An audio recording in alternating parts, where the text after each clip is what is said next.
Let's start again, shall we? Good start. Welcome, and so good to see you all on a rather miserable evening. I recognise a few of them in the audience, so that's really good. I'm chairing this evening, and my name is Sally Smith. I'm a resident of Brentford for almost 40 years, and I'm Chief Operating Officer of Hounslow Chamber, which has now morphed into West London Chambers since 2001. I'm now going to ask the Cabinet to introduce themselves and their area of responsibility. I understand that Councillor Bruce cannot be with us this evening, but the leader, Councillor Rajawat, should be able to take his questions. So shall we start? Councillor Rajawat, do you want to start? Thank you, Sally, and thank you for agreeing to chair. Good evening, everyone. I'm Councillor Shantanu Rajawat, leader of the Council, and I also have the portfolio for finance resources, external affairs and strategy. Hi, I'm Councillor Salman Shaheen. I'm Cabinet Member for Recreation, Public Spaces and Parking. Hello everybody, I'm Councillor Lily Bath and I'm the Cabinet Member for Children, Education, Skills and Learning. Good evening all. I'm Councillor Samia Chowdhury, Cabinet Member for Adults, Social Care, Public Health and Transformation. Hello everyone, I'm Councillor Catherine Dunn. I'm the Deputy Leader of the Council and I'm the Cabinet Member for Climate, Environment and Transport.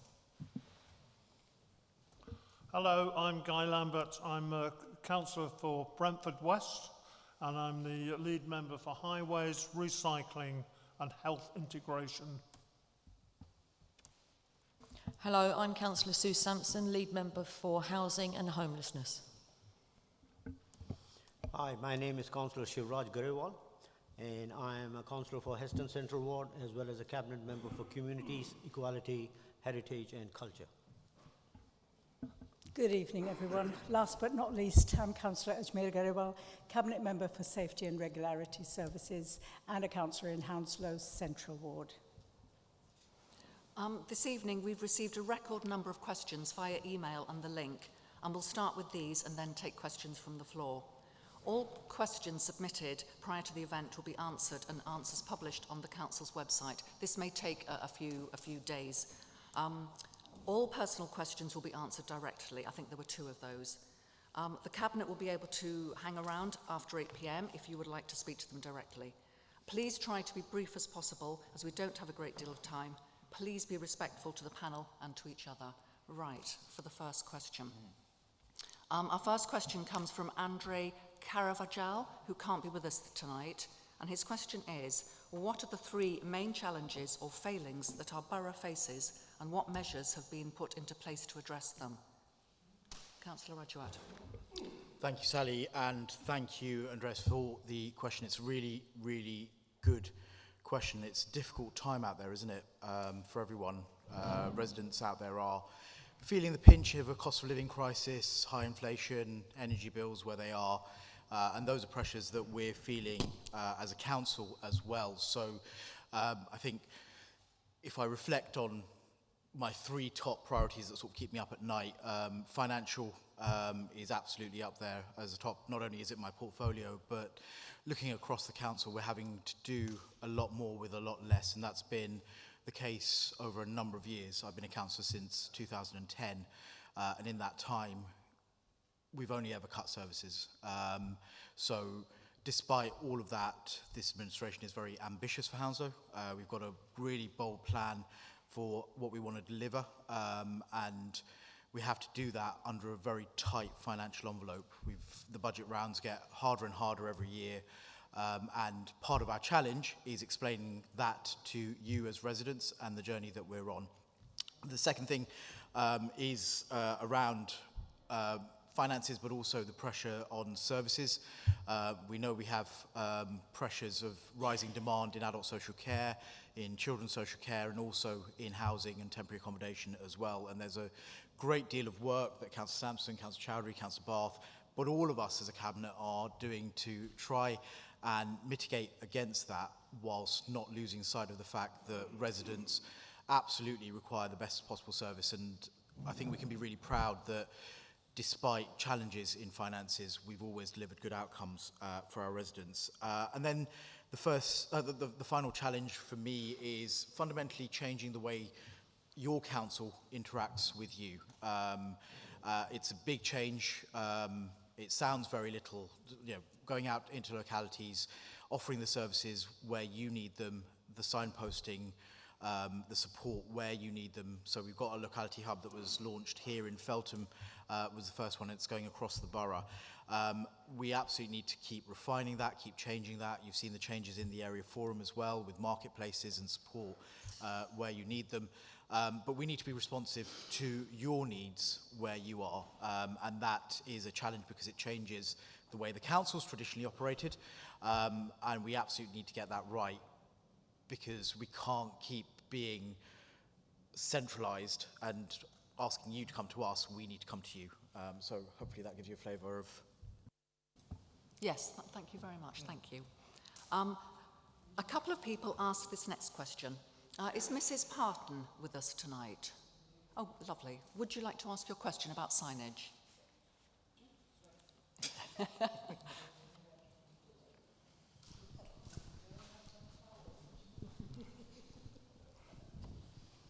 Good evening, councillors, and good evening, residents of Feltham. My name's Angela Parton. I'm chair of Friends of Feltham Green and a member of the Feltham History Group, and plus also a resident of Feltham since 1988. My question today is, new signage has gone up at Feltham Green. When the Friends Group was consulted many years ago within the master plan improvement master plan of Feltham Green, there was no mention that the words Hamworth Park would be under the name Feltham Green on the signage. The area is under Hamworth Park Ward, I understand that, but it is very confusing having this info on the Feltham Green Park sign, and is it really necessary? Why was this allowed? And plus also, within my email from Carol yesterday, the person that's going to reply to this is also going to reply about the lime green bike scheme. Thank you. Different person. Councillor Shaheen. So thank you very much, Angela, for your question. I think, and I'm very interested to hear that a couple of people have mentioned the same question. It's very... Just goes to show how much love there is for our parks and how much passion there is for our parks from residents and the Friends Groups. And I really, really do support the Friends Groups in the absolute passion and commitment they put into the parks. So thank you for raising that with me. I mean, the signage on Feltham Green follows a standard model of the new signage across the borough, which for our parks, which starts with the name of the park itself with the ward underneath. Now, obviously, if we're visualising the individual signage itself, the actual name of the park is several orders of magnitude larger in terms of its size than the ward. However, I mean, if you were to compare it to, say, for example, a road sign, you had your street name and then you have the area underneath. So my view is that it is quite clear where it is. However, I'm going to take your feedback on board. I'm going to talk to officers and we'll bring that back to discuss for future signage in the future. It was, in terms of how it was decided upon, officers did say that they consulted with the residents, but I'm getting the feeling that you didn't feel that this particular sign was seen by your group before. Then I will take that back to them as well in terms of future consultations on signage. Thank you very much. Thank you. Yes, we now come on to Lime bikes. Could I just have a quick show of hands who actually in the room has used a Lime bike or intends to use a Lime bike? Two people, two out of... Oh, excellent. Well done. And one from the panel. And Guy. Lovely. Okay, so that's 4 people out of about 5, one at the back. So about out of 30 people, maybe? Interesting. Okay. This subject did draw multiple questions. Ms. Parton, who we've just heard from, suggests it's insensitive to have a Lime bike bay within the War Memorial area at Feltham, while Ian Brown questions why the experience from elsewhere about Lime bikes wasn't a warning to Hounslow Council. Nick Moore from Tudor Estate Residents Association has a question about Lime bikes. Nick, I think, is in the audience. Over to you, Nick. Good evening. My name's Nick Moore. I'm chair of the Tudor Estate Residents Association. My question has been considerably truncated from the emails that I sent in, but the original emails are with our local councillors. Lime bikes were agreed to be in a specific place on the Tudor Estate, but one bay was installed in a different place, then taken away 3 weeks later. At what cost to the council, please? Now a bay is going into Elizabeth Way with no consultation, and there is a concern that the location in the middle of a quiet residential area with no through roads whatsoever does not conform to any of the Assistant Director of Traffic, Transport and Parking's criteria. The bay is not welcomed, and it is basically felt that there is contempt for the concerns of the local residents, and what is the council going to do to remove the bay before it's installed? Thank you very much. I think this is for Councillor Dunn. Yeah, thank you very much. So if I just, I'll come on to the specific questions shortly, but if I just start with a general thing about Lime bikes. So great to see that some people in the room have used Lime bikes.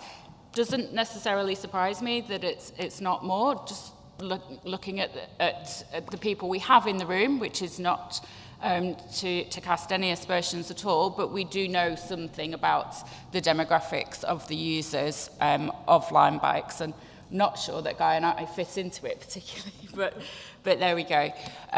So the reason that the council has brought in the trial of the Lime bike parking bays is because Lime bikes, and at the time some other bike companies, were already operating in the borough with no controls at all, and boroughs don't have any powers to stop that from happening.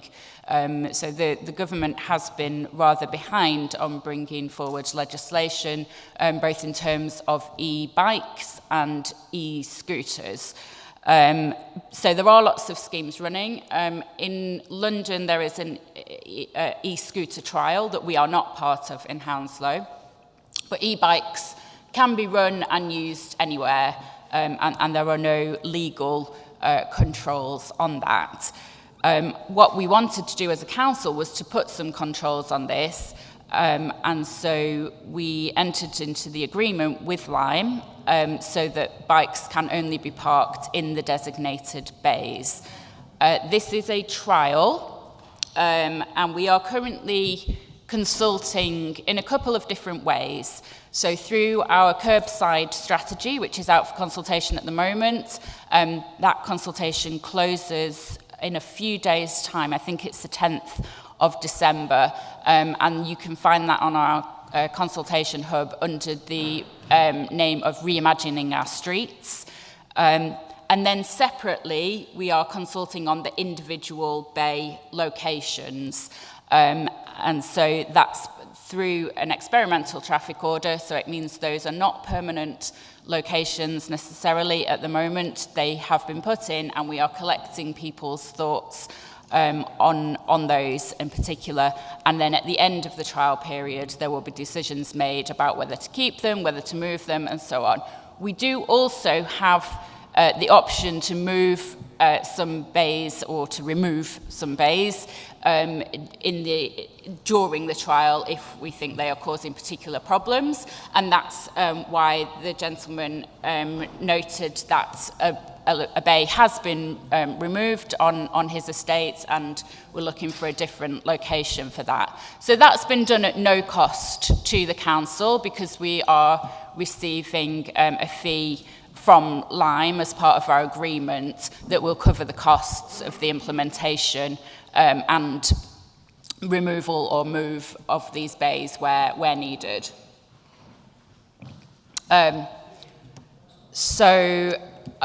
With regards to the one in Feltham, I mean, I probably disagree with you that it's disrespectful. I don't think it's particularly close to the War Memorial. It is in an area that is well used, which is one of the things that one of the criteria for location. It's next to some existing bike parking, so there is already there's already that use of that area there. We did temporarily close the bay, so it couldn't be used around the memorial celebrations, commemorations, because obviously then there's going to be a larger crowd, and to in respect of what needed to happen there that day, and to ensure that everyone could pay their respects without any bikes being in the way. But all that said, that's our opinion. You have a different opinion, and that's absolutely fine. And I hope that you have, I'm sure you have contributed to the consultation to let us know that, and then obviously that will be taken into account at the end of the trial period. I mean, all I do is encourage people to let us know their thoughts. I do receive a lot of emails about line bikes and about complaints about bikes being left outside of bays, complaints about locations of bays, and that's normal for any kind of service change or introduction that we would expect. So we will take account of what people say. I can't prejudge what the outcome of that will be. But what I will also say is they are popular. So this room is not, the fact that there's only a handful of people in this room who've used them, that's not reflective of what we see in the borough. We know that 50,000 trips a month are taking place on line bikes in this borough. And that to me represents a great success of those bikes for opening up cycling, opening up active travel to different people who maybe can't afford an e-bike of their own, don't have anywhere to store it, or just want to use a different mode of transport. So I think there's both positives and negatives that we'll have to consider. Am I right in thinking that if there's a complaint about a line bike, do they come to you or do they go direct to Lime? So good question. So an individual bike, if a bike is parked or left in a space that it shouldn't be, what we would encourage you to do is report that directly to Lime. If it comes to us, we can forward it on, but that just adds extra time and an extra step into the process. So I would encourage people to email support@li.me. Thank you very much. Thank you. A number of respondents have asked what has happened to the autumn planting schedule, in particular for the Feltham in Bloom fountain planters and the replacement of the tree opposite Greg's in Feltham. Is Sally Tilson here? We were not sure she was going to be. No, she's not. So I will put her question. Okay. Sally would like to know when the trees taken down in Kendall Road, Isleworth, will be replaced. 4 trees have been removed and none replanted.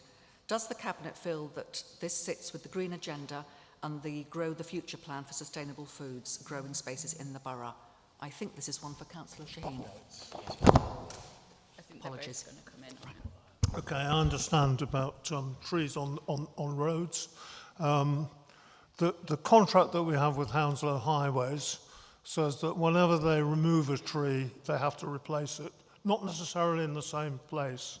And certainly the road that's in question, it's not practical to put new trees there, because on one side it's got a high voltage line just underneath the surface, and on the other side it's very narrow. But we will certainly replace the trees somewhere. Last year we increased the number of trees on the roads in Hounslow by 200, so that's 200 net extra, and there will be more extra this year. And that's part of our, which Catherine knows more about probably, and Salman. We've got a commitment to plant a lot more extra trees, and we're busily getting on with that. A lot of them are in parks, and in other places, but quite a lot of them are on roads. If you've got a road that wants trees, I'm happy to hear from you. If you think there's an opportunity and it will improve your road, and we'll try and get them, we've had a few in Brentford in roads that have been brought to me. I'm keen on it. It improves roads. We've got some roads which are called avenue, which have got one street in. An avenue is supposed to be a lot of trees. So I'm in favour of more trees, and we'll do it wherever we can.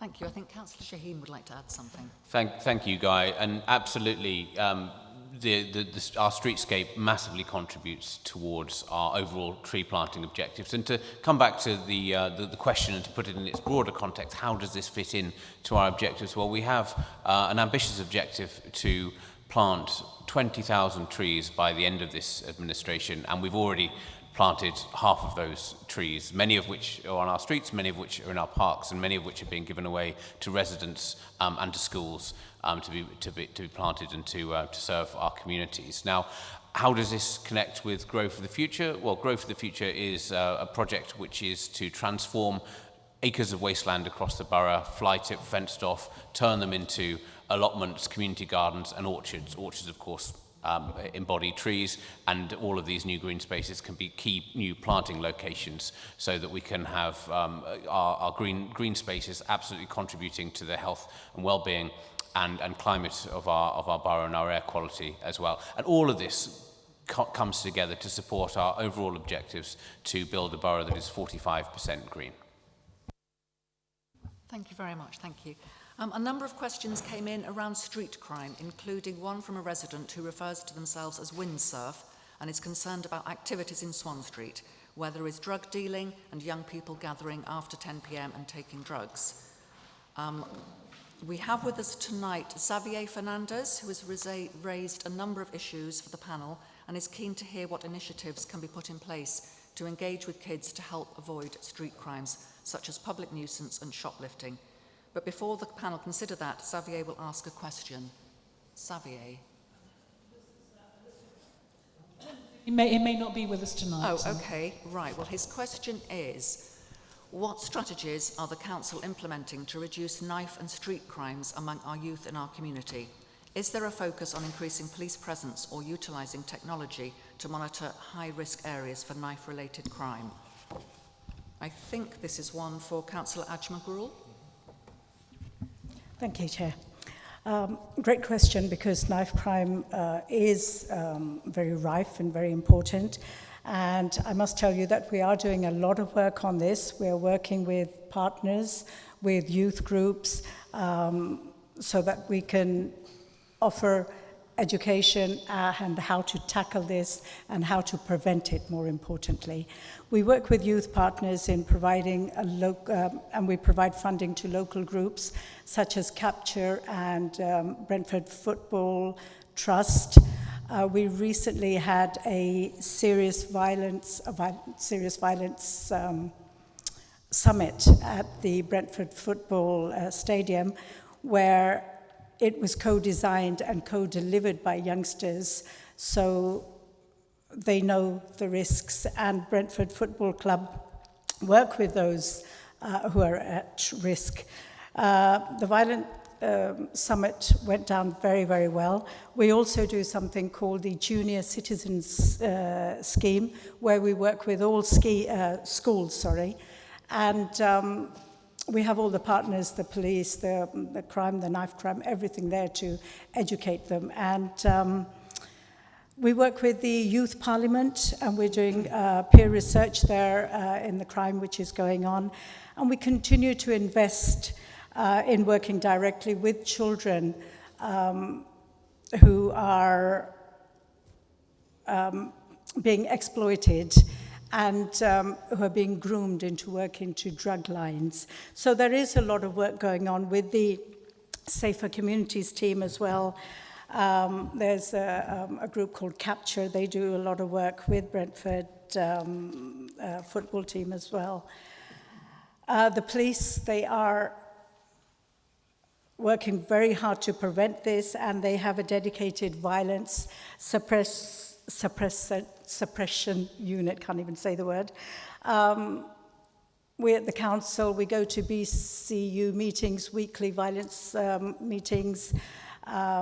and that's the Borough Command Unit, the BCU, by the way, where they have tools and software to see preventive work done and where they can identify suspects. So there is a lot of work going on in the background to educate children, to tackle this and to prevent it, of course. Thank you. Thank you very much. Councillor Bath. Thank you, Chair. I just wanted to add to that. With respect to my portfolio, I just wanted to highlight that the Council does have sort of strategic duties and responsibilities into preventing young people, I'm talking about young people under the age of 18, entering crime in the first place, and that's through a variety of activities which my Cabinet colleague just explained. But I think it's important to stress that there is a big focus on prevention, and it's through a variety of means. It's trying to prevent young people entering into criminal activity in the first place. And sometimes it can start off with just low-level crime, and which can then lead to more serious crime. As my Cabinet colleague quite rightly said, we did have our very first Youth Violence Summit, which we held in Brentford in the springtime, and it was exactly to talk about knife crime was obviously a huge part of that discussion, but it was really to hear from young people about what they want to do, how they want to get involved in making the streets safer for them. I mean, there isn't a magic wand, obviously we know. Knife crime is hideous, and it's something that we hear about. Not a day goes by when we hear about the tragic incidents involving young people with knife crime and fatalities. But it is something that we're absolutely committed to doing, and we will continue to do. But in terms of low-level antisocial behaviour, and I know that we all get, as councillors, lots of complaints from constituents. We do have a really good teams within the council that can work with the police to tackle hotspot areas, and sometimes that involves a very multidisciplinary approach with housing, with health, with schools, with education. So it isn't just one sort of, it's a really joined up approach, but there is it's a massive commitment as far as we're concerned, and I think it's not something that we will lose sight of. And I'm pleased that we were asked that question, because it's a question that we need to be talking about knife crime, and we need to be really taking it seriously and working together, because it isn't just one person or partner that's responsible. It's all of us as a society. Thank you. Sorry, Chair, if I could just come back to Swan Street, you mentioned in particular.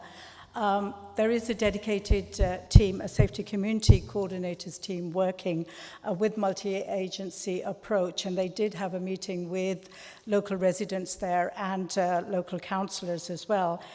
And a lot came out of that meeting, and issues were raised, and a range of activities that have taken place already. And of course, the police are working, and the management did say they were going to put a CCTV camera there. So there's a lot of work being done there, and the team are working there, providing support if anything else happens. Thank you. Thank you. The next question. A few residents have asked how the council will reduce speed on roads, particularly near schools. One resident, who calls herself a concerned resident, is very worried about the 20 miles per hour being ignored on Heston Road in Heston Village, near the primary school, with cars also mounting the pavement. Yag, who is in our sound crew tonight, also sees 20 miles per hour ignored in Munster Avenue, combined with double parking on yellow lines. While Windsurf is concerned about the traffic in North Street, Isleworth, and asks if there could be a school street. Panel, what can the council do about speeding cars in residential areas, particularly near schools and on school streets? On the school streets, part of the answer? Oh, sorry, and are school streets part of the answer?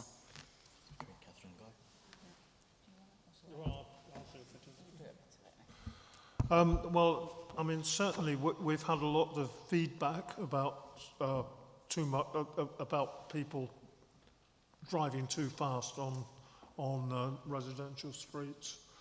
It's not something we can directly control because it's a police matter, but we can work with the police and work with, we've got some youth things that are trying to help with that. But there's no question that people going fast on where it's supposed to be a 20 limit it's a big problem where I live, and I think it's a big problem across the borough. We've done a good job. I think we're one of the leading boroughs in the world on school streets. We've got most of the schools where it's appropriate to put in a school street. We have.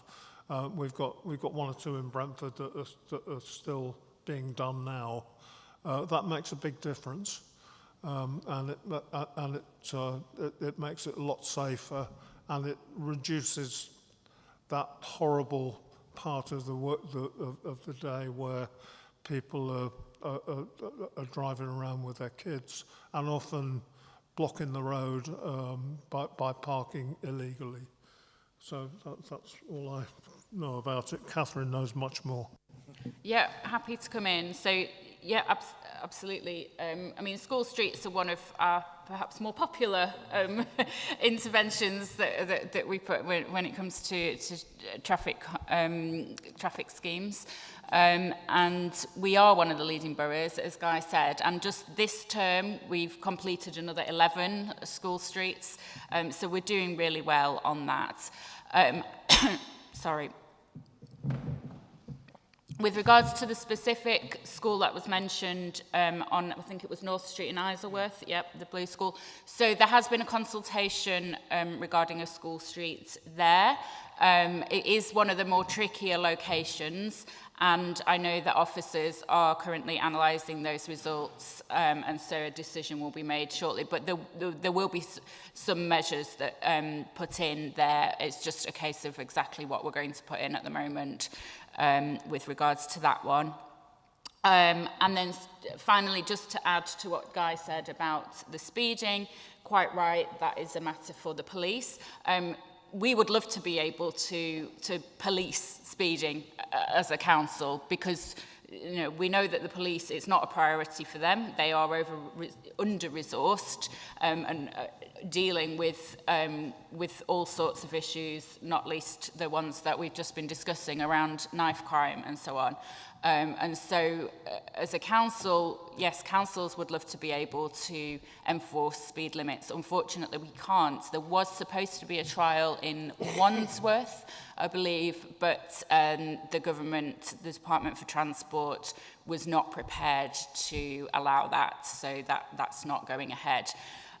We do, Guy mentioned, I think, the Junior Road Watch or Speed Watch, and there's also a Community Speed Watch scheme. These are things that we can help to put in place, but again, they are run by the police.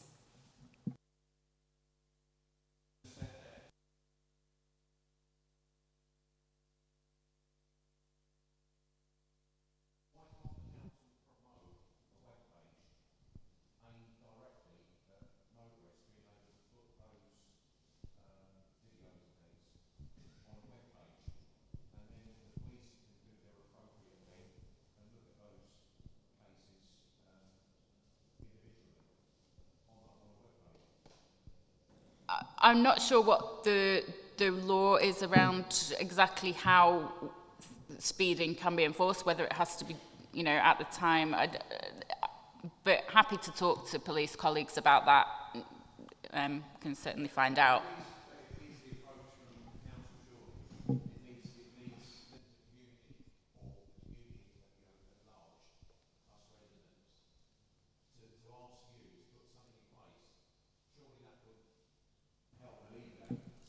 Yeah, I mean, I think that there's certain traffic offences that definitely the police can investigate using video footage. Whether that includes speeding, I'm not sure, because you can't tell what speed someone's going from a recording, and the police have special equipment to do it. Sorry, could I just jump in here? Could we take questions after we've finished these set questions? And if you'd like to speak to Councillor Dunn at the end, that I think would be easier. Thank you. No, I think, can we...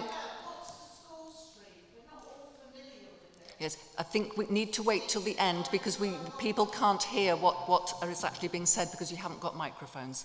So could we pick up this after the end, please? So the lady at the back is actually asking what the question is about. Doesn't understand what a school street is. Okay. Perhaps Yes. the panel could... Please, could you explain? Yeah, of course. So a school street is essentially where we put in traffic restrictions around the school just at particular times of day. So essentially the drop-off and pick-up times for that particular school. And that restricts traffic from coming into the area and getting close to the school. So it's designed to create a safer environment around the school so that pupils are encouraged to walk or cycle to school. It improves the air quality so you don't have people idling their engines in the close environment to the school. But it's just those particular times of day. It's not one of these restrictions that lasts all the time. Okay, let's move on. And as I say, please speak to Councillor Dunn afterwards individually, I think, on that one. I have a question for the panel. I would like to know what the situation is with refugees. St Giles Hotel, just opposite here, has been used to house refugees, but now the residents have short notice about having to move out. These people are not able to work and the system has institutionalised them. What can be done? Councillor Chowdhury, please. Thank you very much, Sally. Thank you. I think it's a very important issue, and thank you for the question. With regards to asylum seekers, I think there hasn't been a month or a day or our cabinet meetings or our cabinet political meetings when we haven't discussed these issues. We always talk about these issues. We do have a team with the council which is set up especially to coordinate the response with the asylum seekers issues, regardless their health issues or their individuals, what they're going through in the contingency hotels. For the period of time, sometime it's over a year they're there. Recently what we have done, one thing I think it's very important, a lot of the residents, when I talk to them, they don't understand, some do, but some don't understand all the asylum seekers who are placed in the contingency hotels. They're not placed by the local authority, they are placed by the Home Office. So recently what we have, I'm sure a few of the people in audience might have seen that at our council meeting we've had the report presented by Councillor Bruce. It was on public health, one of our public health annual report, which is basically entitled, the title of the report is The Lived Experience of Asylum Seekers in Hounslow's Contingency Hotels. And that's an independent report by our public health director, and it provides an independent and objective examination of the met and unmet needs of the asylum seekers who are facing the challenges by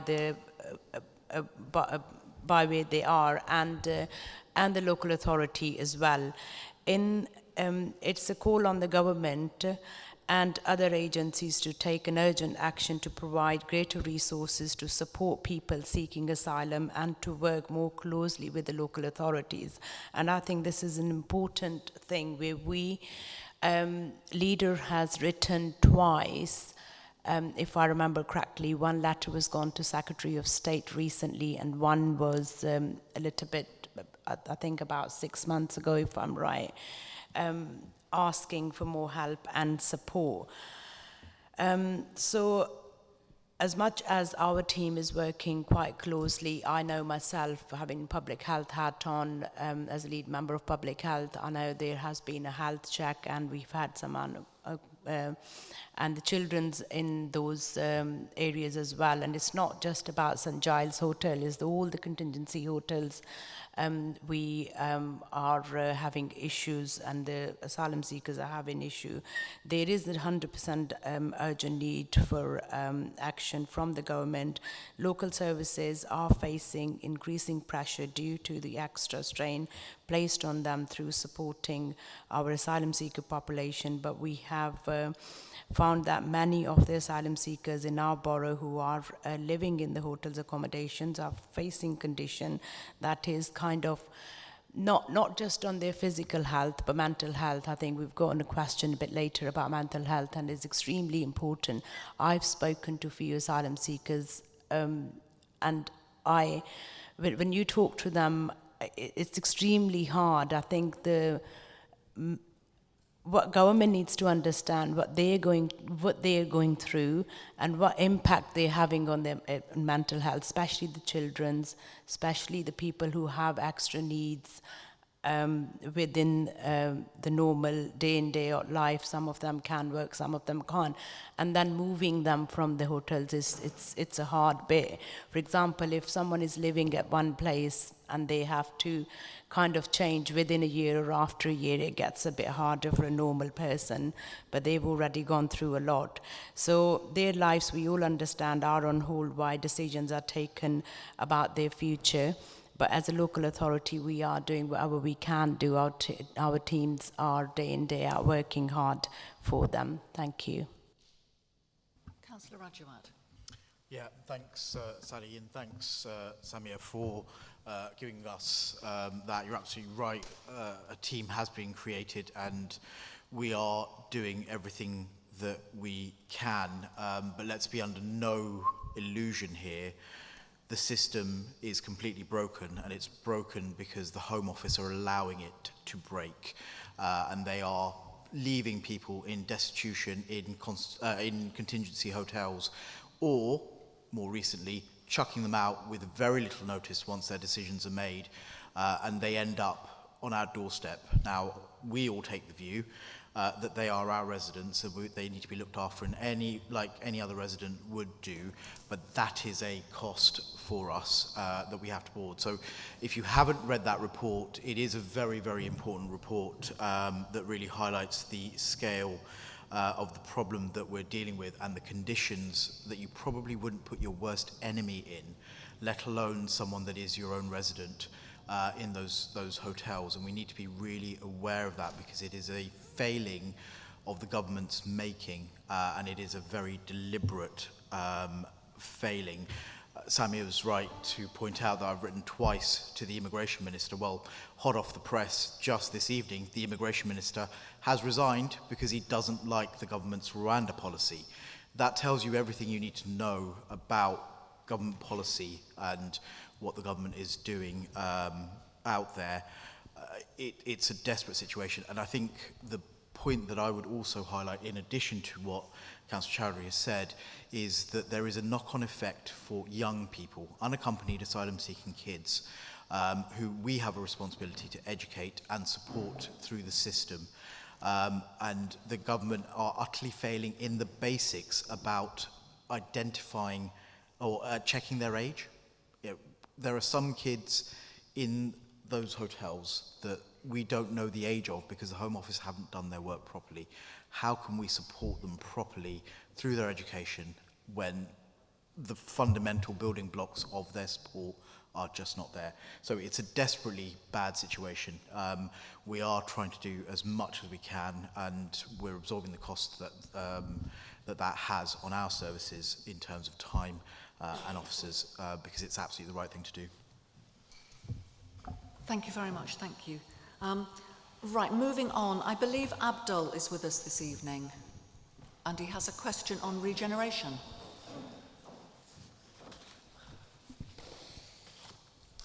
Hello, good evening. My question is, are there any plans to regenerate Beaver's estate in Hounslow, as the whole estate is in dire need of redevelopment? I think this is for Councillor Sampson? No. No? Okay. Abdul, thank you very much for the question. So, a mixed bag. Estate regenerations can be incredibly complex and obviously quite expensive. If you've read certainly the manifesto that we put out in the corporate plan, we committed to £300 million investment into the estates. Now that's not enough to do a whole estate regeneration necessarily, but it does fundamentally look at some of the older estates across the borough. We do an annual survey of all of our estates, and some of that is sort of planned works that need to be done. Some are reactive works that sort of come up. There is a broad ambition at some point when the financial situation improves to try and look at all of our estates and do whole estates, but for the time being, that investment should start seeing an improvement, but that also takes some time. So whilst I can't say to you, we're going to be knocking down blocks and building new blocks, we want to try and make your surroundings, your house, as welcoming and as accommodating as possible. Within that, Councillor Dunn is leading on some green work as well, so trying to make them as energy efficient as possible within the confines of what we've got. And I know Councillor Sampson is absolutely committed to improving the experience of our residents on estates through support, through signposting, through staff, but also that 300 million that we've committed to spend on the estates as well. Do you want to say anything, Sue, on that? Yeah. Was you hoping for it to be demolished? Because it's not going to be. Just so you know. No, there's no plans. Thank you very much. I'm very excited about the plans for the Albany Road buildings in Brentford, so thank you for that. Right, the next question. Mrs. Dalgleish, who's not with us this evening, but she has asked, is there anything in place for elderly or vulnerable residents who are not online or don't have smartphones? Are they the forgotten ones with no voice at all? Councillor Grewal, Shivraj Grewal. Thank you, Chair. As a council, we are very much concerned regarding this issue, and the issue which has been raised by this lady is that we have not forgotten the residents who are not digitally inclusive. All of them, all the residents are always on our mind, and we have not forgotten them. 75% of the residents of our borough are digitally inclusive and 25% who are not. We are doing our best to accommodate them. We want to interact with them. We want to reassure them that we are there to resolve their issues. And there are different ways these people can resolve their issues. They can still, as our council, we have got an analog telephone system, and all our department phone numbers are O2 numbers. They can phone us, and there will be somebody there to answer their calls. If they don't get any joy out of it, they can personally go to Hounslow House. Somebody is going to be at the reception, and they will be entertained, and their casework will be referred to an officer. And in case they cannot go to Hounslow House, we have another facilities, which is the community hubs, where we are sitting. This is one of the community hubs. There are different timings for different community hubs. We have in Brentford, Cranford, Feltham, and so on. And if anybody wants to know where they are, I can certainly give you the timings, what time they open. And you can even go to your nearest libraries, where you will be assisted in how to resolve your issues. And still, if you don't get any joy, then you should certainly contact your local councillor, who will address your issues and make it as a casework and present it to the officers so that it can be resolved. And as a councillor, I can assure you one thing, that we are here to help all these residents who do not have smartphones or who are not digitally inclusive. You're welcome, and we will assure you that we are there to help you. Thank you. I think Councillor Shaheen has something to add. Yes, thank you. I mean, to add to your point, Councillor Garrell, digital inclusion cuts across so many of our portfolios, and it's something that we take very, very seriously. Just to give an example in my portfolio of parking, so in 2016, the council took the decision to move to cashless parking, to remove the ability to pay in cash on street because of the incidences of vandalism that the council faced. This meant that we moved to a pay-by-phone system, so using app or by phone. Now, the vast majority of residents transitioned to that system very easily. However, we did receive some feedback from some residents that this transition had been difficult for them. And it's very important to us that we're fully digitally inclusive. So from this week, we've taken the decision to update that policy completely taking on board resident feedback to include card-based payments for parking on street as well. And we're going to be rolling out a trial across a number of parking parades and our car parks as well on a 6-month basis. Should it be successful, we'll roll it out borough-wide. So just to allay any fears around digital inclusion, we do listen and we are very willing to take back that feedback. Thank you very much. We have somebody, JKZ, to put a question. JKZ in the audience? Not here. No, No, okay. he's not here today. Right, I will ask the question then. Aside from local mental health charities, what is being done to drive the importance of mental health and an awareness of one's value and place in society, especially in young adults? Our education system champions academic success, but fails to promote the emotional intelligence needed by young adults. Who would like to take this one? Thank you, Sally. I think this is another extremely important question, and that's, again, about the mental health. With mental health, it has been on top of my agenda from many years, and not for just young peoples, but all over young females and the young children, and as well as the our other residents, and it's extremely important thing. With our schools, they do support the young children separately with their own things they do, but the schools are supporting a wide range of activities that supports the development of positive sense of young people, places in society, and includes active citizenship, social contribution, and volunteering opportunities, and particularly those children with additional special needs education while preparing them for the adulthood. That's a requirement as a part of the SEN Code of Practice and Good Practice Guidance published by the DFE, supporting in planning for their education, care and health needs into adult beyond mandatory education. But there is a lot of work which is happening.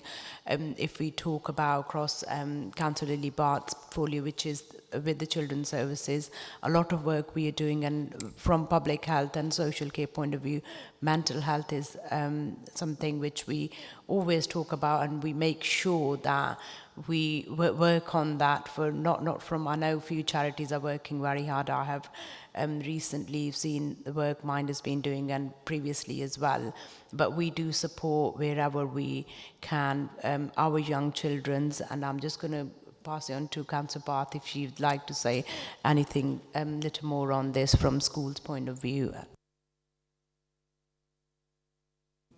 Thank you.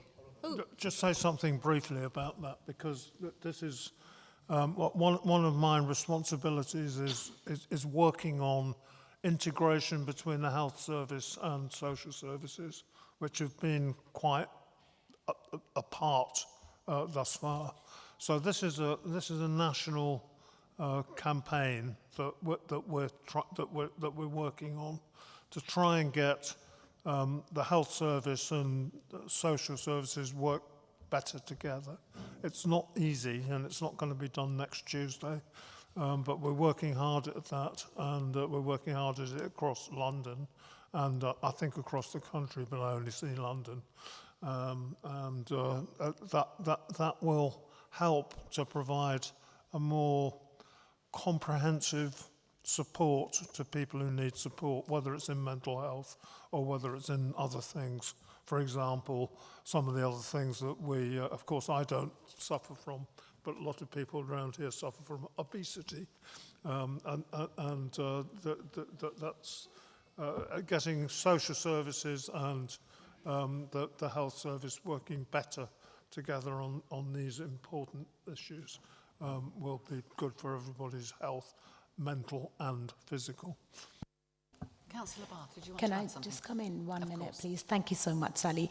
I think it's really important to highlight here about the mental health there. We have lots of community groups who have been working with the council as well to kind of be champion. We've got a few people who are championing within the mental health, and those community groups are working extremely hard. I know a few at the Heston end as well who are working with young children from many years, and Feltham end as well.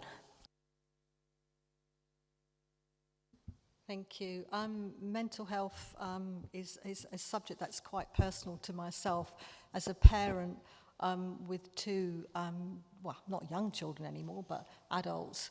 I've come across an increase in decline in young people's mental health over the years, and I think it really pains me to listen to parents talking about anxiety amongst young people, etc. The list goes on. I'm afraid it's a disgrace that as a country we don't spend enough on mental health, and we never have done. And we have to, unfortunately, that impacts us locally. You will have all heard of the ridiculously long waiting times for young people to access services at CAMS, and we have to work with that limitation on us.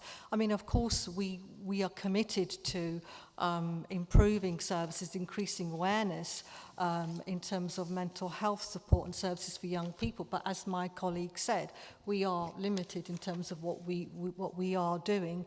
Having said that, the question did actually mention about schools and what are schools doing, our education systems. Schools are regulated by Ofsted, and although Ofsted is primarily interested in the curriculum, there is a part of emotional well-being and health and well-being that Ofsted will regulate and inspect on schools, and almost all of our schools are good or outstanding at the moment, which is really good. And there has been over the years a lot of awareness and actual activities amongst schools about raising awareness for young people. So that is good to see. And we also, if anyone's interested, we also have on the council website some good, useful links about mental health services that are available nationally or locally, and I think it's worth checking that out. But I'm pleased that we're talking more and more, and I think we need to keep banging on that drum about the fact that we need to absolutely invest in mental health services in this country, because frankly, it's a disgrace. Thank you very much. Thank you. Right, the next question is from a gentleman, Nick Jenkins, who can't be with us, but I will put his question. Right, you were given £11.5 million from the government for rate relief to help local businesses impacted by COVID. The scheme you devised included relief to large companies and didn't favour small businesses. Now, the remaining £1.3 million is being returned to government. Why? Councillor Edgeworth? Yeah. So that wasn't the only grant that we got from government. There were a number of grants over the pandemic period that we distributed, and each had a slightly different criteria. So I am aware of this case, and the criteria for this was based on there are some business rate groupings, some codes that we have to be cognizant of when we're dishing out, and unfortunately the organisation that Mr. Jenkins represent didn't fall into one of those codes. So their application was rejected. They did have the right to appeal, which they took, and that appeal was heard by a panel of councillors independent from myself as a decision maker, and they agreed with the decision not to award the grant. Obviously, we'd like to hand out all the grant that we receive from government, because it's often few and far between, but in this case that particular business was not eligible, and that was communicated to them, and I disagree with the assertion that it didn't help small businesses. The way the groupings work, it's not grouped by large business, medium business and small business. It's the how they actually conduct their business and the type of business that they conduct. So whilst I regret that on this occasion the particular business wasn't eligible, we have to keep the system fair and apply it equally amongst all businesses. Thank you very much. I'd like to wear my, not my chair's hat, but my West London Chambers hat. Hounslow Council does an awful amount for small businesses. They're running a programme at the moment, Hounslow Business First, which, yes, and we're holding a Feltham coffee catch-up on the 12th of December. Any businesses out there, come and see me afterwards, which will explain all about this free programme funded via the council. Right, our last set question is, and a lot of people have asked a version of this question. I'm going to ask Helen Crehan. Is she in the audience? No, okay. Right. So her question is this. What are you doing to attract companies that have graduate schemes so that the young graduates can get quality work experience and start their careers? They seem to just have debt, ridiculously high rents, and a scarcity of graduate jobs. Councillor Bath. Thank you for that question. A really important question. Absolutely relate to this one because I have a daughter at university at the moment in the last year, and she's got a load of debt and higher rent, which I'm paying. So completely empathise with this question. So one of the things that we became aware of during the pandemic is we did a bit of piece of work around how the pandemic had affected young people and employment in general in the borough, and we found that it really did impact in terms of employment for young people, and we had the highest number of young people on universal credit. So what we did as a result of that is that we made a manifesto pledge to improve employment opportunities for young people and actually create career opportunities for young people wherever we possibly could. And we've done that through launching our Youth Skills and Employment Guarantee, which is really our sort of project in terms of boosting growth within the borough. We've only really started that, and the idea of that is to try and build alliance of partners in the borough who are going to help us to provide, whether they're graduate opportunities or apprenticeships or training or any other skills opportunities for young people, so that they actually are getting the best possible opportunities. I think there's going to be a lot of work in this area. I don't think, unfortunately, by waving a magic wand we'll be able to do that, but I think it's going to be a work in progress where we're really going to have to work with our partners to ensure that we try and get the best opportunities for young people. It's a minefield out there. I see no reason why we can't have young people who live in the borough looking for graduate opportunities don't benefit from our businesses within our area, and that has to happen. So we've got to do more to do that. We've got to do more to improve that, and that's why we launched the Young People Youth Skills Employment Guarantee. I think that's probably all I need to say at this stage. Thank you. Councillor Edgewat. Yeah, just to add on to what Councillor Bath has said, and it's a great piece of work actually. I attended the first Alliance meeting, and new employers are coming on regularly. But as well as graduates, although the question was framed in terms of graduates, we have to acknowledge that actually, and again, Councillor Bath is doing a lot of work on this, that not everyone goes through the graduate route. Not everyone goes to university. You know, people want apprenticeships, T-levels, and other qualifications, and we have to acknowledge that that is another route into the labour market as well, and the Youth Skills and Employment Guarantee does acknowledge that. Whilst I've got the mic, the other area, to go the opposite end of the question, is that one of the things that we are very aware of in Hounslow is that there is a big drain on over 50s who haven't re-engaged with the labour market post-pandemic as well, and that's a big area as well, because where there are barriers or people feel that post-pandemic they can't re-enter the workforce, we need to help them to be able to do that as well, so that they can contribute to society and also get something from society as well. Thank you very much. Again, on the West London Chamber front, we actually have an apprentice, we have a Brunel graduate, and I think we're going to be taking a T-level work experience students as well in the future. Right, I think that's it on the set questions. We're now going to take questions from the floor. Who would like to ask a question? I'm going to go first of all to Alan Rides, who's got the Christmas jumper at the back because I know his name. I know his name. Thanks, Sally. Can I first of all compliment the chair on doing a fantastic job this evening? My question is to Councillor Shaheen and to Councillor, the leader, Shantanu Rajwat. We don't get a chance to see you very often, so it's nice to be able to ask a question. What's funny? My question is about digitalisation. You've talked a little about that this evening. When I was young, I wanted to see everything digitalised. I thought that was the future. On the weekend, the 3 mobile system went down. If people are being asked to park their cars and pay by mobile phone, and the system is down, how do they park their cars? But that leads into a bigger question. We're all being told to look out for cyber attacks constantly. And this is a big, big issue when major entities like the NHS get stuck. What's the council's plan for that type of cyber attack to come about? And more at a local hands-on level for normal people on the street, what's the scenario if mobile phone systems go down? How do you pay for your parking?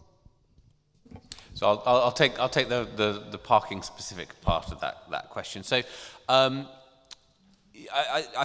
obviously there is an issue if mobile phones go down. I think that causes a considerable amount of problems for residents using the current system. Now, there are alternatives in existence at the moment, and we are rolling out signage to help residents find those alternatives. For example, you can use PayPoint in any shop which has PayPoint to pay for your parking. And we are going to make that clear on all signage. However, I don't think that's enough. I think we need card-based parking to give residents that option so that if you want to pay by phone, you can. It's very easy to use the app if you're au fait with that, or you want to use the phone to phone up and pay for your parking. You can absolutely do that. That'll never be taken away from you. But if you would prefer to pay on the street with a machine and a card payment reader, you will be able to going forward. And we're implementing that policy this week, and it'll take a little while to roll out onto the streets and see the changes, but we are going forward with that. Completely take your point about the inconveniences caused when mobile phone systems go down. Yeah, absolutely. And there's a great deal of work going on around digitalisation and what we call digital not spots. So actually, interestingly, Feltham, large parts of Feltham have traditionally been not spots. So getting the connectivity out is something that we're working not just as Hounslow, but also in partnership with some of our West London boroughs as well. With that great opportunity, you're absolutely right, Alan, though, there is great risks in terms of that cyber attack. So as a council, I've got a digital and IT team, and a specific part of that is around cybersecurity within our systems, because obviously we have data, we hold data, and we hold data on behalf of the DWP as well. So we need to keep that safe. There's a lot of education for our staff as well.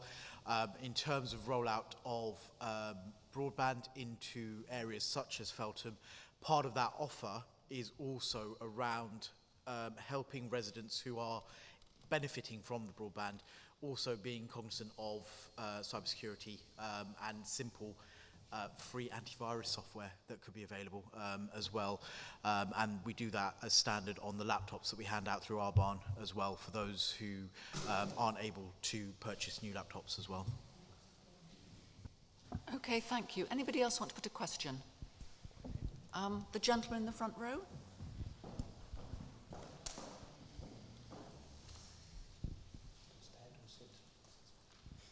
Good evening, Feltham. I'd like to bring you back to Lime bikes because my question wasn't answered. You haven't learned anything from the other boroughs. Kensington and Chelsea, Wandsworth, Hammersmith and Fulham are impounding Lime bikes because of the nuisance they're causing. In China, they have a mountain of 50,000 hire bikes. where this mad, chaotic, anarchic scheme of finding bikes on an app instead of docking them is a disaster. If you want to encourage cycling, I'll tell you what you do, because I've cycled in Africa, Australia, Scotland, hundreds of thousands of miles as a nurse, and I take out the visually impaired on tandems twice a month. But I've never used a Lime bike, and I don't intend to. Okay? Now, what I'm going to suggest is you have secure bike hubs, like in some other places, where bikes are secured. Then people will use them. 50 bikes are stolen a day. 600 this year with violence, where people have been assaulted and severely injured to have their bike taken off them. And as for the cycle lanes, the one down London Road, where you've taken away road space for a cycle, it's full of leaves, flood water, potholes, debris, so cyclists will then invade the existing road space that's been reduced and come into conflict with drivers. So I suggest you look at that. Rather than making aspersions as me, not being a cyclist. Councillor Dunn, I think there were 2 points there, Lime bikes and cycle lanes. Sure, yeah, very happy to answer that. Firstly, no one's making any aspersions. You're absolutely welcome here and to ask your question. I didn't quite understand it because I thought you said you did cycle initially, but not to worry. So, I mean, Lime bikes are not for everyone, and there's no obligation on people to use it. But as I said, we do have 50,000 trips a month taken on them. They are very popular. And what we have learnt from other boroughs is that where there's no scheme in place, then bikes get left all over the place, and they get left on pavements, they block access for people with disabilities and generally cause a nuisance. Now, we haven't eliminated that completely in Hounslow. I certainly wouldn't claim that we have, but by insisting that bikes are parked within designated bays and through the mechanisms that Lime has to fine users who don't do that and eventually to ban them if they continue to repeat the offence, then we are seeing an improvement. So we've now seen greater than 95% parking compliance, which means that for trips that are taken, over 95% are parked then properly in a bay. And so no one needs to be fined. The other issue that was causing big problems was the so-called hacking of the bikes. This is where people were taking the bikes without paying for them, and you could often tell by hearing that click, click, click. It means it's not an electric bike, actually. You're just riding a very heavy bike under your own steam. So not quite sure what the attraction was, but it clearly was attraction for a lot of people, and maybe there's something for us to learn there as well. But Lime have responded to that and rolled out changes to the bikes that help to prevent that from happening. So again, we're seeing fewer bikes hacked. But we will continue to learn, and if we have to impound bikes, we will. It's not something we want to do. We want this scheme to be a success. But we'll see how it goes, and if it's something we have to do, then it will be something we have to do. Moving on to cycle lanes. The pop-up cycle lanes with the wands they're different, and they initially, I think, caused some challenges with regards to street cleansing. I'm looking at my colleague, Councillor Lambert here, but we are able to clean them and to remove the leaves, and so mostly I see cyclists using them. I use them when I cycle. Cyclists, are of course entitled to use any part of the road that they wish. Was there a third bit of the question, or was it just two parts, Sally? Really good point. So just this morning, a bike was stolen from the street that I live on. It was locked to a gate. Someone had arrived in the early hours, removed the gate with the bike locked to it, taken it to a more secluded part of the street, and then came back later on with an angle grinder to remove the bike from the gate. Walk down the street quite brazenly, wearing high vis and pretending to be as some kind of building worker.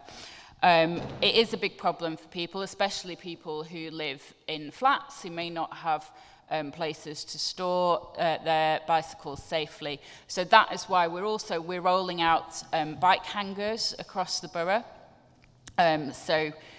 These are on-street, secure cages for bikes to be kept in, and people can apply for them, and then obviously that would undergo a consultation process, but that does mean that's one way that people can store their bicycles more safely. Thank you. Gentleman over there. Sorry, do you want to wait till the microphone comes to you? On the back of the cycle issue, I've got a major concern with the black bollards that you're putting up across the borough. There seems to be more and more of them going up. They're not in uniform when they're put out. They're quite sporadic, the ones that I've recently seen near Ivory Bridge Estate. But they blend in with the night scenery. And the very thin, broad, or I should say the very thin reflective material that's used to highlight that they're there at night, I think they don't serve a purpose, to be quite frank. They're not very safe. I just wonder whether you're looking into the safety Yeah, so is that on segregating the cycle lanes or Yes, yeah. I mean, I would question why you haven't used a simple hump system that screws into the floor to segregate. Yeah, I mean, these things go through, different things come in and out of favour. So there were these sort of armadillo humps that were on the grounds. Now, they did cause some issues and cause some quite serious collisions, I believe, particularly with motorcyclists. So they have gone out of favour now. There are some places in the borough that have them, and the ones have come more into favour. Now, I have asked officers if we can look at replacing the black ones with ones that are fully reflective, which I have seen in other boroughs. And I think when we buy in a new batch, we will be moving to that. We probably can't replace them all, it will take some time to roll that out, and it initially will be for new ones. So that's something that I have asked about and requested. But it would seem as though they need regular maintenance as well, because the amount I've seen that have been hit for whatever reason, and they're encroaching on cyclists' lanes, which they're designed to obviously keep them safe, but they're now influencing cyclists to come into the main road area where motorists are. So I don't see the purpose behind it. It is a trade-off. So as most things are. So if you look at where we've built Cycleway 9 through on Chiswick High Road and through the junction at Kew Bridge, and we're now building it down towards Brentford, that is very high-quality, permanent engineering. It costs money. It takes a long time to build. It's beautiful when it goes in, and it's very high quality, and it will last. During the pandemic in particular, there was an impetus to put things up quickly. That's where the ones come in. So it's much cheaper, it can go in much more quickly, but as you've pointed out, there are downsides. So it's a trade-off, and I think we'll probably find our way, moving slowly towards one. I'm not seeing the damaged ones replaced. And you only have to go past West Middlesex Hospital. Those ones in particular, they've been in there. They've been implemented there for quite some time now. But many of them have been hit, and it appears as though no one's gone out to rectify the problems of straightening up these posts. Okay. Shall we move on to the next question? I think you've made your point. We'll get someone to look at that. Thank you. The glasses. Hello, hi, my name is Nasib. I'm here to ask about housing issue.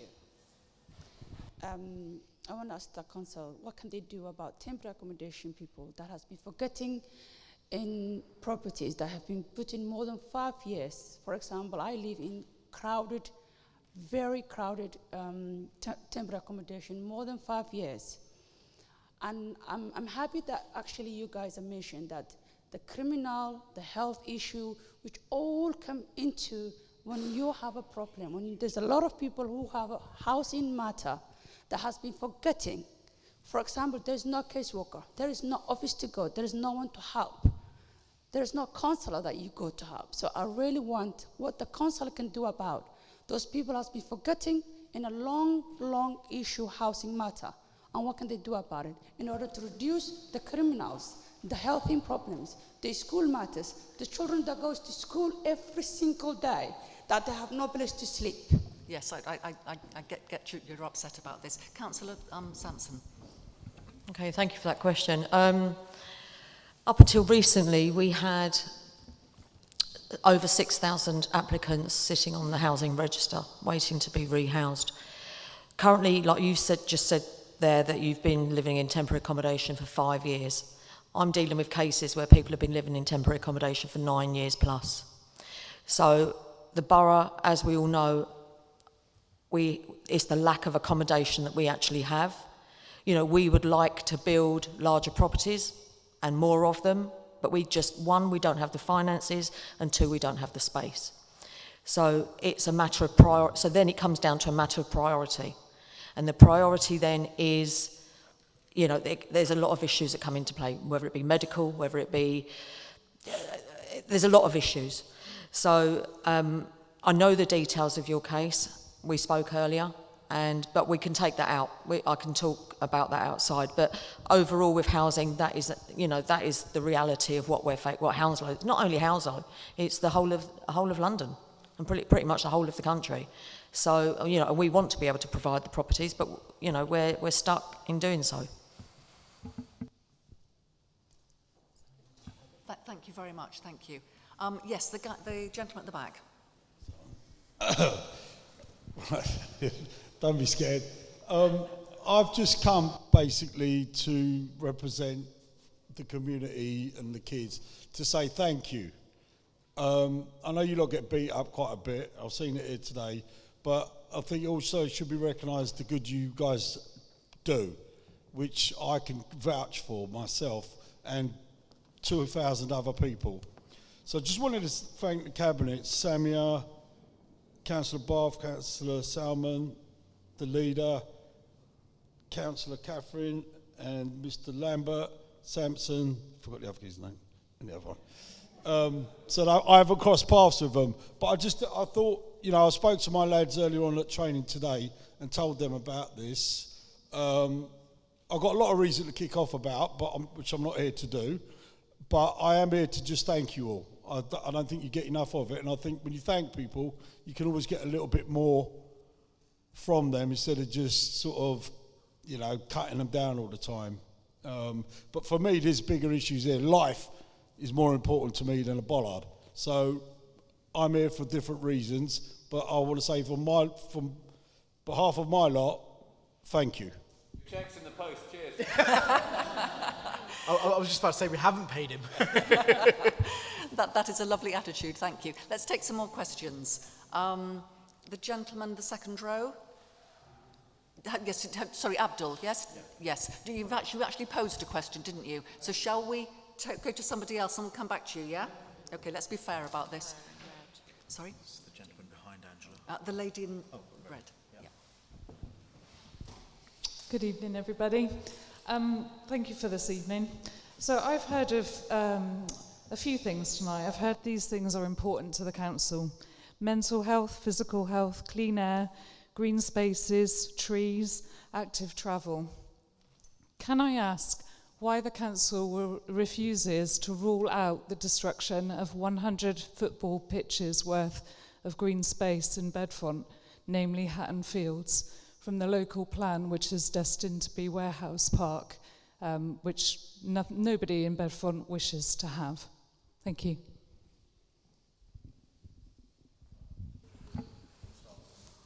Yeah, where's Tom when you need him? My recollection of this is that the focus of the current consultation of the Regulation 18 is based on the processes on how we take that forward. It's how we take it forward and how we're producing that next single local plan. So it's based on the processes and how we arrive at that. But there's been no actual decision yet that that's what is going to be the outcome. But that is my understanding. But what's also my understanding is that, and I think I can speak on behalf of all the Cabinet, certainly for Tom, we do respect the borough's green belt. We always have, and we will always work, and it's in the best interest of this borough. So just to add to, Councillor Sampson is absolutely right in what she said. For those that aren't aware of some of the context of this, we as a borough are obliged to produce what's called a local plan. And the local plan does a number of things. It identifies sites that potentially could be developed. It talks about employability and the opportunity areas that exist within the borough. So Councillor Sampson is absolutely right. At the moment, we are refreshing our local plan. So there was an old version that was started, I think, in 2016, and it's a long process. It takes a couple of years to get it from idea to agreed. We were invited by the inspector, the independent inspector, to re-look at our plan because it had been a number of years since we started the first iteration. In the first iteration, it's absolutely right, there was potential allocation, a site allocation that talked about Hatton Fields in there. It's absolutely right that the world has moved on since 2015, and we look at our evidence base, and the Reg 18, which is the first part, talks about the process of refreshing the local plan. Then there'll be a further consultation, which I think from memory is the Reg 19, which is the next step along. But more generally, what I would say is, even when a site is identified potentially, it is not guaranteed that it will be developed. There is a planning process, there are planning laws that need to be followed, and each planning application is looked at its own merit. We look at more than just a greenbelt. We look at sites that could encourage employment and various things. Now, what I'm not saying to Claire is that, you know, we are absolutely going to build, or someone is absolutely going to build on Hatton Fields, or someone's not going to build on Hatton Fields. There is an evidence base, and that goes through public examination, and then there is a planning application which also goes through public inspection and examination. And I think, from my perspective, and I think Councillor Bruce will probably agree with this, it is wrong to exclude sites. We need to look at the whole borough, whilst also respecting our green space as well. I think quite a few wanted to come in. So Councillor Bath, you wanted to say something. Thank you. I will come in briefly because I represent the Bedford ward, and Hatton Fields is my area. I actually want to thank Claire and the Friends of Hatton Fields for actually sort of communicating with us and putting forward your concerns, because I think we've had some meetings in the past, and I think I'm not going to repeat the process, but we outlined what the process was in terms of identifying sites. And of course, we're in it's a very long process, and we don't know what's going to happen, but we needed to identify sites, and that was the rationale behind it. But I think one of the really good things that has come out of this is that we have actually got lots of people like yourself and other community and residents who use that, but actually who will continue to communicate and engage with us irrespective of what happens in the future, because we really need that. We need local people and residents to engage with us through the whole journey, not just when they are fearful of something. So I hope you will continue to do that. We'll support you with that as well. Thank you. Thank you. I think Councillor Lambert and Councillor Sampson wanted to say something. Yeah, I was just going to say that we've talked about housing earlier tonight. That there is every week, at least every week, I have somebody who has got a housing problem. And the only way we can resolve that is by building something. And nobody wants to build or to compromise the green belt, and nobody wants to, people in Brentford are quite resentful because we've got a lot of high buildings there. It's the only way, those are the only ways that we can get the accommodation that we need for people who are badly in need of decent housing. And it's, somebody talked earlier about what was it? I can't remember what the expression was, but that you've got to make a judgment, and the judgment is probably between two things that aren't ideal, but to deal with something that is really urgent. And this is, Sue made the point, this is not just a Hounslow problem, it's a London problem, but it's a national problem. The whole of Britain has got this problem, that there aren't enough being built, not particularly affordable homes being built, and the only way we can do that is by changing some of the approach that we have. Councillor Sampson, you wanted to add something? No, I just would like to come back and explain. There was a matter that came up a couple of years back regarding Station Estate Road, where that appeared in the local plan as going as development. That, as you know, we were petitioned, the council was petitioned, not myself at the time, I wasn't on the cabinet, but the council was petitioned, you know, and we listened, the council listened. That also is now part of the inclusion of the work that's going on within the processes of that, the consultation of that plan, because that in itself is actually being removed from the plan, from development, because that's how, you know, we look at it for what, you know, we look at it on merit and what, you know, we're listening to what people say. So that's how we've arrived at that arrangement. Thank you. I think we've got time for a few more quick questions. Carol's going to get very cross with me, but I think we're all here and the questions are coming. The lady in the striped jumper. Good evening. Do Isleworth residents and TW7 residents have the council's support in their opposition to Thames Water's project of channeling a pipeline through that area in their efforts to recycle sewage and take it down to Teddington? So recycling sewage is what water companies do. It's what they should be doing. Thames Water obviously want to do this this particular project, and we do have concerns about that. We have the concerns about what the impact on residents, particularly residents in Isleworth, around the Ivy Bridge estate and other the general Isleworth area. So there is a consultation happening at the moment. The council has put forward our concerns, and we encourage all of our residents to put forward their concerns to respond to Thames Water's consultation.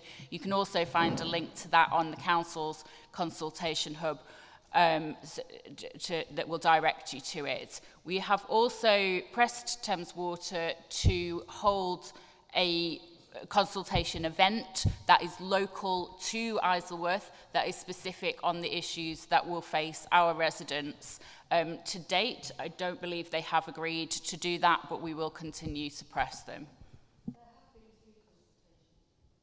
They have, yes, but we've asked for one very local and we haven't yet got agreement on that.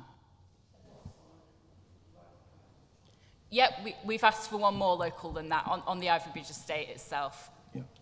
I think Councillor Shaheen wanted to say something. So I have an update on that. As of about 5 hours ago, Thames Water have agreed to that consultation. Now, I had a meeting with Thames Water earlier today around that. You know, a number of residents have written to me with specific concerns around that. I think, you know, there have been a lot of consultations that have happened in locations in Richmond, including just over the border, for example, at Twickenham Rugby Stadium. Now, the point is a lot of the issues that are coming up specifically affect areas in Richmond, such as the Hamlands, where residents are concerned about potential disruption and damage, probably to the green spaces and areas, as well, of course, the environmental concerns with the river itself. In Isleworth, the concerns that I'm hearing from residents as ward councillor are slightly different. They're more around any impact on property, potential impact on traffic and transport when it comes to the building work. So there are different issues in Isleworth that are coming up for me, which is why we wanted that consultation to be located in Isleworth, and also I have asked that they loop in the council's comms team so that we can really put that out to our residents in a way that maybe Thames Water haven't yet to date. They've probably been a bit more proactive with the Richmond residents. They've been less proactive with the Hounslow residents, specifically in Isleworth, because that's the most affected ward. Therefore, I've offered Thames Water to the liaison with the council's comms team and ward councillors so that we can help put the message out about that consultation. And we're hoping to get something done in the new year. Thank you. Nice to have news hot off the press. There's a gentleman behind Angela Parton. I'm not very good at the names, so... blue sweater. Brilliant. Hi. Thank you for that. My name is Rajat, and look, if I do triple my words on autistic, I'm just want to let you know that. So I just want to know, what is the council going to do about the rise of burglaries that have been happening in the Hounslow and Heston area? I know one person who's got burgled. Initially, the police were quite responsive, and afterwards they just didn't do anything. Now, as a result, they're becoming more and more brazen with their attacks and leaving people many traumatized and fear for their own safety at their own home.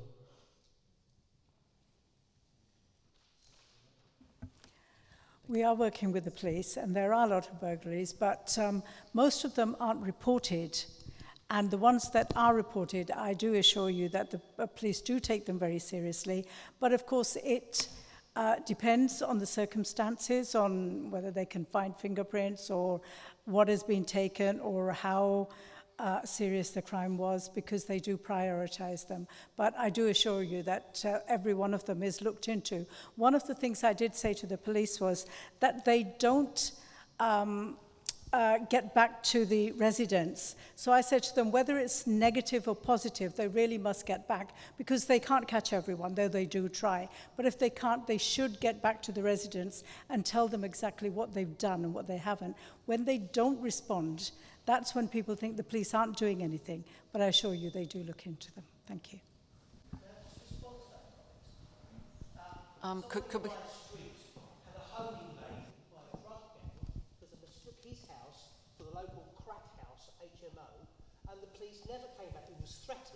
To jump out the window, and even the MP was brought down and nothing was done. So I don't know where you're getting your facts from, but that's an example of them not doing anything to serious violence. Now he's left, he's moved out of the area, and this happened earlier this year. So I don't know what the police are telling you, but it's not the truth. I'm sorry, I can't respond to individual cases, but we will have a talk to the police. I'll take your details after. We take your point, yes. One last question, I'm thinking. Gentleman, hand over there. Good evening. Thank you all the councillors for what you're doing for this community, for this beautiful borough. Thank you. Actually, I don't have any questions, but I just have got a comment, and I strongly believe that we should have more cabinet questions like this, and which would give us the opportunity to meet you guys and to address our issues. And we need more people in the audience. Thank you very much. Thank you. That is brilliant. I think we'll draw it to a close. Would you like to put your question to the individual councillor at the end? Right. I think it's time to close because we're beyond 8 o'clock. The next question time is the 28th of February at West Thames College, and it's going to be chaired by Tracy Orst, the principal. I think we would like to show our appreciation of the Cabinet this evening, and thank you also for you for coming out.